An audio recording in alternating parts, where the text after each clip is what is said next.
Temos diante de nós o texto do capítulo 7 do livro do Êxodo. Espero que você já esteja reunido aí com seu grupo para estudar comigo a palavra de Deus.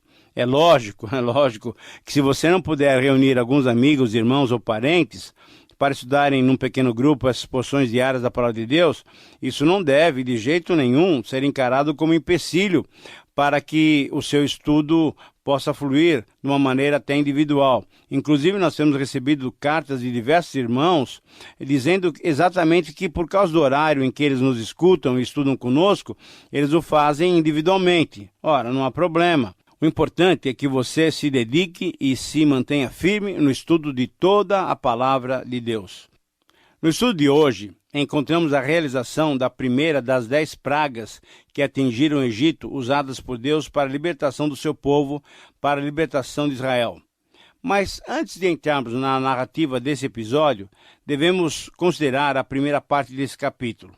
O que encontramos nessa primeira parte é uma renovação da chamada de Moisés para a missão de libertação. Na verdade, o texto todo começa no verso 28 do capítulo 6, que nós já começamos a estudar no programa passado. Então, do verso 6:28 até o verso 7 do capítulo 7, temos uma revisão e uma reafirmação do comissionamento de Moisés após aquelas hesitações iniciais. A verdadeira exigência agora evidenciava-se. A libertação do povo não seria apenas por alguns dias para celebrar e adorar o Senhor, como tinha sido feito no pedido anterior, conforme nós lemos em 3:18 e 5:3. Agora o pedido para o faraó era bem diferente. Era um pedido para uma saída definitiva. Então, observando esses versos, encontramos alguns detalhes que merecem ser destacados e nós vamos analisá-los na ordem que aparecem no texto. Primeiro, Deus identificou-se autentificando a sua ordem em 6:29. Segundo, Deus ordenou que Moisés dissesse tudo quanto ele diria. Versículo 29. Terceiro, Deus confirmou que tinha constituído Moisés como Deus sobre Faraó. Versículo 1 do capítulo 7. Em quarto lugar, Deus constituiu Arão como profeta de Moisés diante de Faraó, conforme ainda o versículo 1. Quinto lugar, Deus ordenaria a Moisés, e Moisés falaria a Arão, e Arão falaria ao Faraó, para que deixasse os filhos de Israel saírem da terra do Egito, conforme o versículo 2. Número 6. Em sexto lugar, Deus endureceria o coração de Faraó, e na terra do Egito multiplicaria os seus sinais, as suas maravilhas, conforme o versículo 3. Número 7. Deus avisou que o faraó não os ouviria. Versículo 4. Oitavo lugar, Deus colocaria sua mão sobre o Egito e faria com que as suas hostes, isto é, os seus exércitos do povo de Israel, saíssem do Egito, conforme o versículo 4.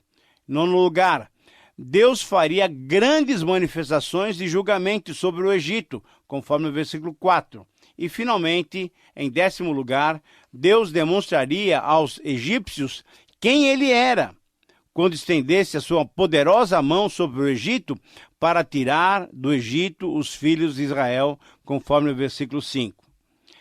Querido amigo, mesmo que no início dessas ordens divinas, conforme nós vimos no programa passado, no versículo 30, Moisés, mais uma vez, colocasse como obstáculo para cumprir o seu chamado a sua dificuldade de falar bem, agora, depois dessa ordem tão bem detalhada nesses 10 pontos, Moisés e Arão não tiveram outra qualquer alternativa senão o quê? Obedecer e cumprir o seu chamado, obedecer e cumprir a vontade de Deus. E o verso 6 testemunha da obediência dos dois irmãos às ordens de Deus. E aí o verso 7 nos diz a idade deles, dos dois, quando iniciaram o diálogo com Faraó.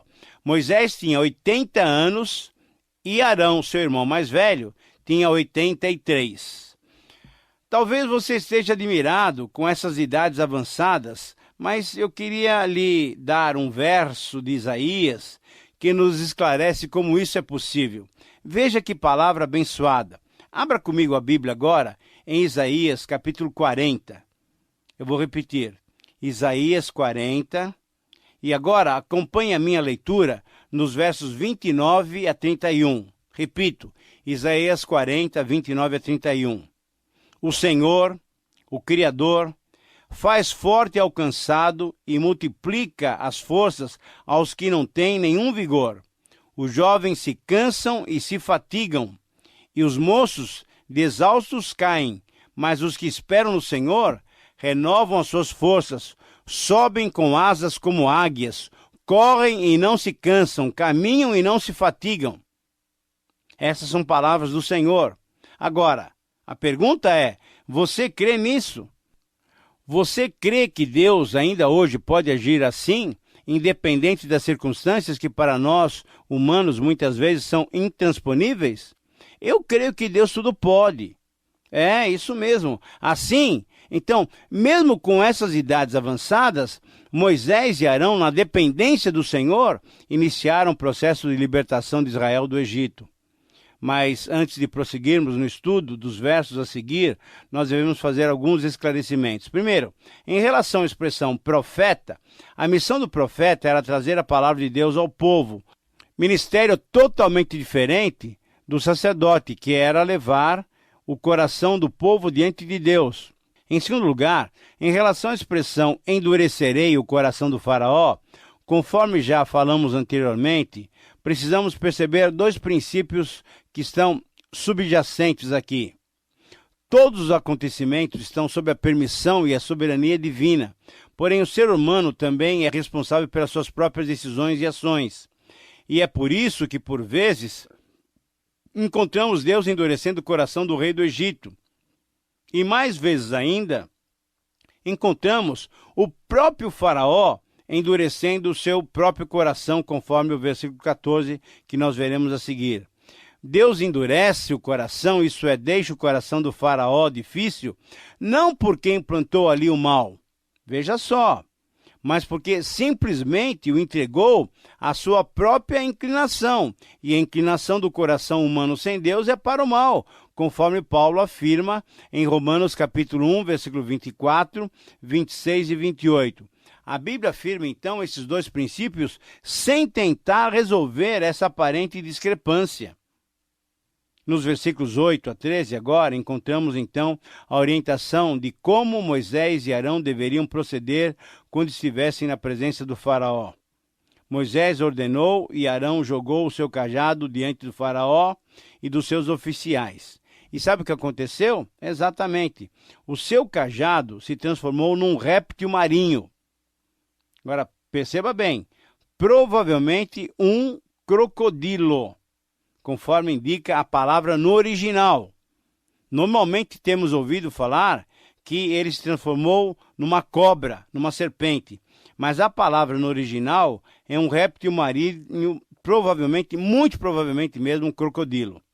Faraó, porém, sem se impressionar, ele era um homem frio, mandou chamar os seus sábios, isso é, aqueles que faziam os registros reais, e eles, junto com os encantadores, isso é, os mágicos, pois a mágica estava ligada de modo inseparável à religião egípcia. Uma clara demonstração de idolatria. E esses mágicos repetiram o milagre de Arão, com a diferença de que agiram com poderes ilusórios ou demoníacos, enquanto Arão atuara no poder de Deus. Agora veja só, os cajados dos auxiliares de Faraó, cujos nomes eram Janes e Jambres, conforme 2 Timóteo 3, 8, quando atirados esses cajados ao chão, também eles se transformaram em répteis. Agora, você já conseguiu imaginar aquela cena? Que cena foi aquela? Um montão de répteis espalhados pelo chão. Mas um detalhe que certamente não era esperado pelos magos egípcios, esse detalhe realmente provocou uma reação espantosa.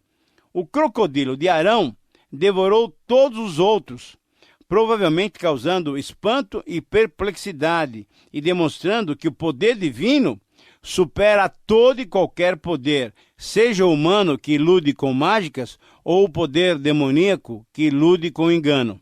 Mas como o Senhor havia prevenido a Moisés e a Arão, no verso 13, nós encontramos o resultado. O coração do faraó, o que aconteceu com ele?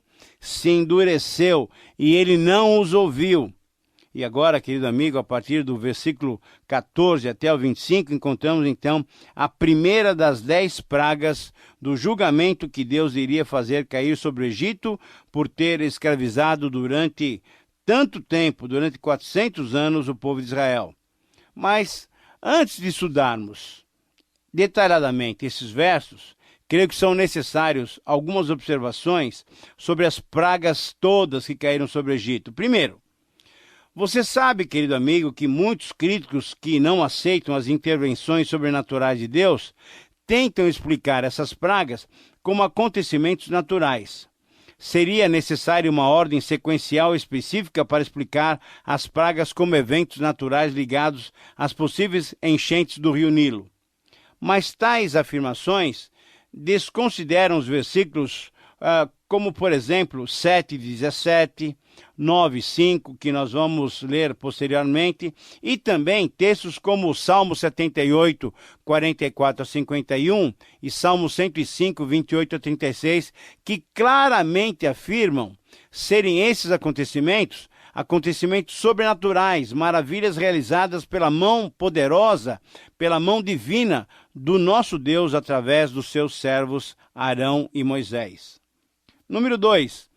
A expressão pragas do Egito é uma expressão popular, pois os textos bíblicos falam de sinais e maravilhas, conforme 4, 7 a 8, 7, 3 e 11, 19.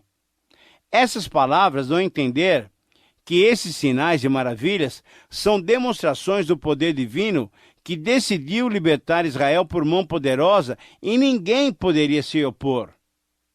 Terceiro, nesses sinais e maravilhas, veremos que a natureza obedece a Deus, porque além dele ser o Criador, ele é mais poderoso do que o faraó e seus deuses e os seus magos também.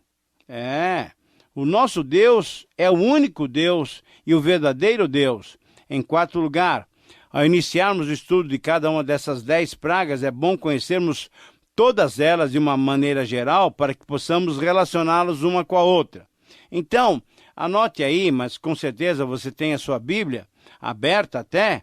Elas são as seguintes: a água em sangue, rãs, piolhos, a praga das moscas, a peste nos animais, as úlceras, a chuva de pedra ou então o granizo, a praga dos gafanhotos, a praga das trevas e, finalmente, a morte dos primogênitos. Veja que são 10 eventos sobrenaturais, maravilhosos, em que o Egito vai ter que passar para poder reconhecer o poder de Deus e assim libertar Israel. E em quinto lugar, podemos dividir essas pragas que estão registradas do capítulo 7, 14 até o capítulo 11, 10, em 3 grupos de 3 pragas. Na primeira praga de cada grupo, Moisés avisava o faraó logo ao amanhecer. E as 2 primeiras pragas de cada grupo eram avisadas ao faraó como uma advertência divina. Mas a terceira de cada grupo ocorria sem qualquer aviso. Número 6. As pragas apresentam uma progressão. Primeiramente, afetam a natureza inanimada, isto é, o Nilo. Depois, afetam os pequenos animais, como rãs, piolhos, as moscas. Então, répteis e insetos. Depois, elas atacam os animais de grande porte, pois as úlceras cobrem o gado e os homens também. Posteriormente, o homem é atingido tanto com as úlceras como com o granizo, que também prejudica o gado.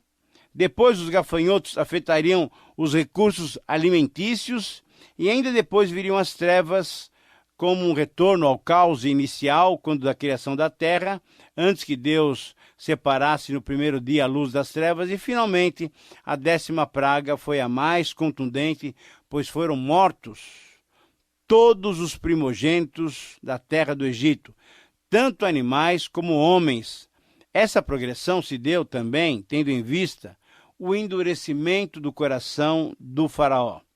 Em sétimo lugar, finalmente, podemos perceber que as pragas funcionaram como uma resposta ao desafio lançado pelo faraó, lá no capítulo 5, versículo 2, que nós já estudamos, quando ele, de modo irreverente, disse: Quem é o Senhor? Quem é o Senhor para que eu lhe obedeça a voz e deixe sair Israel?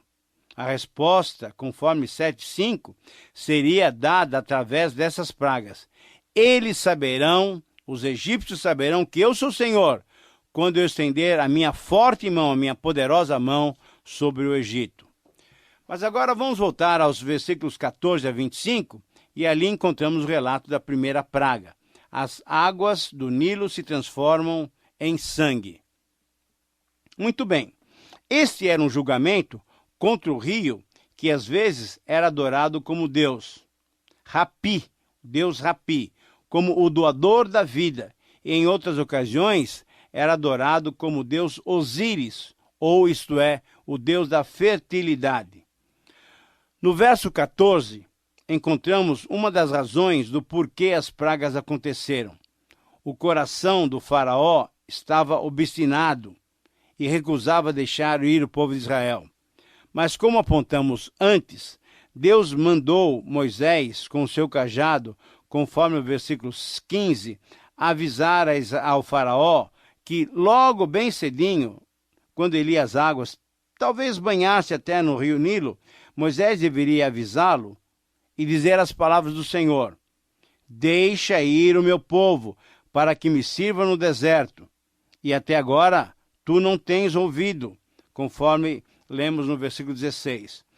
No verso 17, 18 e 19, Deus instrui a Moisés de escrever em todos os detalhes os acontecimentos dessa primeira praga. Veja só, as águas se tornariam em sangue, os peixes do rio morreriam, o rio cheiraria mal, e os egípcios teriam nojo de beber dessa água. Não só o Nilo seria afetado por essa praga, mas também os canais ou os afluentes, as lagoas, os reservatórios, bem como os vasos de madeira ou de pedra. Em todos os lugares onde havia água, essa água seria transformada em sangue. Você já pensou nesse tipo de situação? Imagine só. Nos versos 20 a 21, eles nos dão conta que Moisés e Arão fizeram exatamente como o Senhor ordenara, e levantando o cajado, feriram as águas, e todas elas transformaram-se em sangue, provocando a morte dos peixes, o mau cheiro e a falta de água potável, isso é, a água própria para o consumo humano. E assim, o Nilo e seus afluentes, a fonte da vida agrícola do Egito, adorado até como divindade, foi superado pelo poder sobrenatural de Deus. Querido amigo, é importante que se diga que a morte dos peixes é uma prova cabal de que esse acontecimento foi sobrenatural, pois, como dissemos anteriormente, os céticos, os que não creem na intervenção divina, tentam explicar o que aconteceu dizendo que, olha só, o reflexo do sol poente poderia dar à água uma aparência vermelha, mas era uma aparência temporária. Ou ainda, que os sedimentos de argila vermelha que descia das terras altas da Etiópia, acumuladas no fundo do rio, esse segmento de argila poderia produzir essa impressão de que as águas tinham se tornado vermelhas, e assim o milagre estaria explicado naturalmente. Na verdade, querido amigo, esses efeitos poderiam causar essa ilusão passageira. Mas veja só, certamente a morte dos peixes não aconteceria com esses efeitos ilusórios. Então, a morte dos peixes, o gosto e, com certeza, a textura da água transformada em sangue comprovam a sobrenatural ação divina. Querido amigo, veja só, temos muitos que não creem nos relatos bíblicos e principalmente nos relatos onde as poderosas e sobrenaturais ações de Deus aparecem. Temos muitas pessoas que não creem na Bíblia, mas graças a Deus temos muitos outros que creem em Deus e sabem que Ele é infinitamente mais poderoso do que qualquer realização humana. Mas eu me alegro também porque creio que você que me ouve agora também faz parte daqueles que creem na palavra. Sabe por que eu creio em você e que você crê na palavra de Deus? Pelo simples fato de você estar me acompanhando nesses estudos. Isso significa que você é alguém que crê na verdade da Escritura Sagrada. E estou certo na minha maneira de pensar ou não? Com certeza, mas vamos adiante. Na sequência, nós encontramos os versículos 22 em diante, e nele nós vamos ver que os magos do Egito também fizeram a mesma coisa. Isso é, repetiram o milagre feito por Moisés e Arão com as suas ciências ocultas, e a consequência, já prevista e anunciada pelo Senhor, foi que o coração do faraó mais uma vez se endureceu, e ele não ouviu o apelo de Deus, não ouviu o apelo de Moisés e Arão, e não deixou sair Israel. O verso 23 nos dá conta de que o faraó, depois dessa demonstração dos seus magos, virou-se e foi para sua casa sem considerar aqueles acontecimentos no seu coração. Isto é, o faraó foi para sua casa sem dar a mínima bola, sem dar a devida atenção àquele sinal divino. As águas que os magos transformaram em sangue provavelmente vieram de alguns poços que os egípcios perfuraram para a obtenção da água boa para consumir. Pois, veja só, no versículo 24, nos dá conta de que todos os egípcios cavaram junto aos rios para encontrar água potável para beber, pois as águas do rio Nilo e os seus afluentes não podiam ser consumidas. Mas então, você percebe, querido amigo, como aqueles magos não eram, na verdade, sábios, embora assim o faraó os considerasse. Se eles, os magos, quisessem realmente demonstrar o seu poder e a sua utilidade na corte do Egito, eles, ao invés de repetirem o milagre, teriam feito exatamente o contrário. Deveriam pegar uma porção daquela água sangrenta e transformá-la em água novamente, em água pura para o consumo humano. Você concorda comigo? E no versículo 27, no versículo final desse capítulo, melhor, no versículo 25 do capítulo 7, nós temos o relato de que assim passaram 7 dias depois que o Senhor feriu o rio. É isso mesmo, querido amigo. Deus é poderoso. Deus é o único que deve ser adorado. Então, assim, finalizamos o nosso estudo com muita gratidão em nossos corações. A minha oração é que você possa experimentar sempre a poderosa e bondosa mão de Deus.